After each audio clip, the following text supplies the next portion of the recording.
देखी एगो नई नवेली दुल्हन पहले पहले छठ व्रत करत रही आई अपना बोलमुआ से कहत रही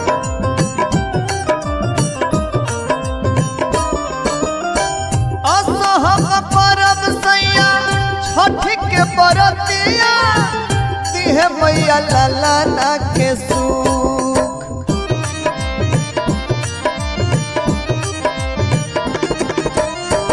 असोहब परब सैया छठ के बरतिया दिहे मैया लाला ना के सुख छपरा सहरिया से सेउआ शरीफवा सिवान से ले आई हो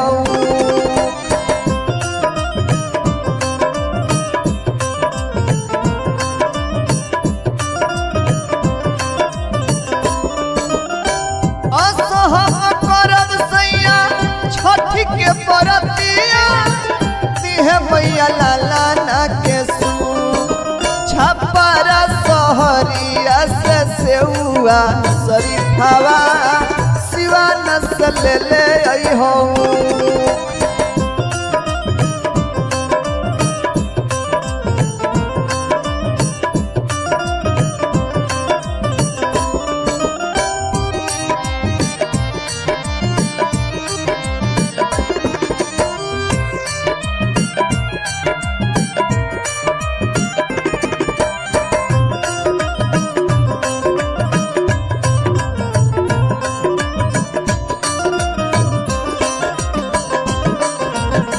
नारियल ना सपाती लई हो शहर सासाराम से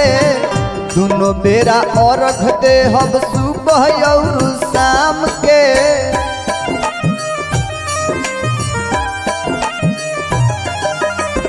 नारियल ना सपाती लई हो शहर सासाराम से दोनों बेरा अर्घ दे हम सुबह और शाम के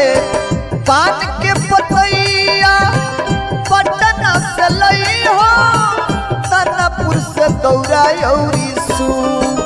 छपरा सहरिया से सेउआ शरीफवा सिवान से ले आई हो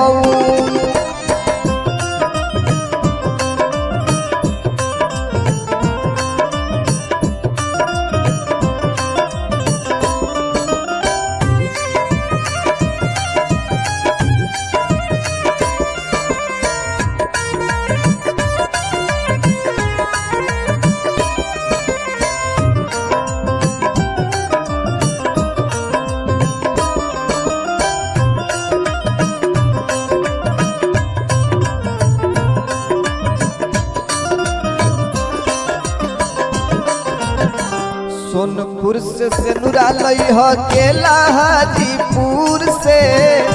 बगिया से फुलवा सैया ताजा ताजा तूर के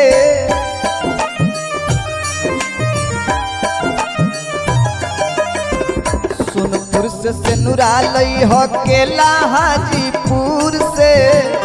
बगिया से फुलवा लई हो ताजा ताजा तूर के बेलवा बनारस से आरा से अनारस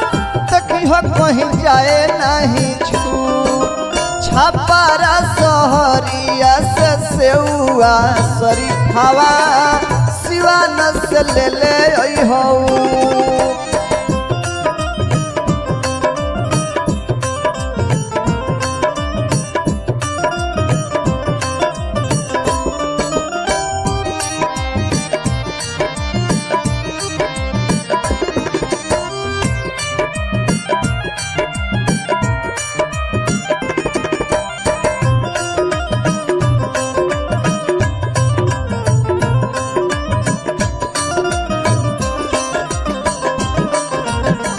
रोहित राज फूलट दवरूली है गौरा माथे औधे सल बेला संगे सभे चली घाटे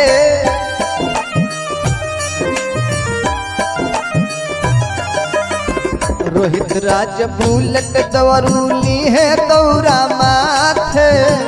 अवधेश अलबेला संग सभे चली घाटे गोले गोले कागल गोपालगंज से लई हो देवरिया से ले हो धू छपारा सहरिया से सेउआ शरीफावा सिवान से ले हो।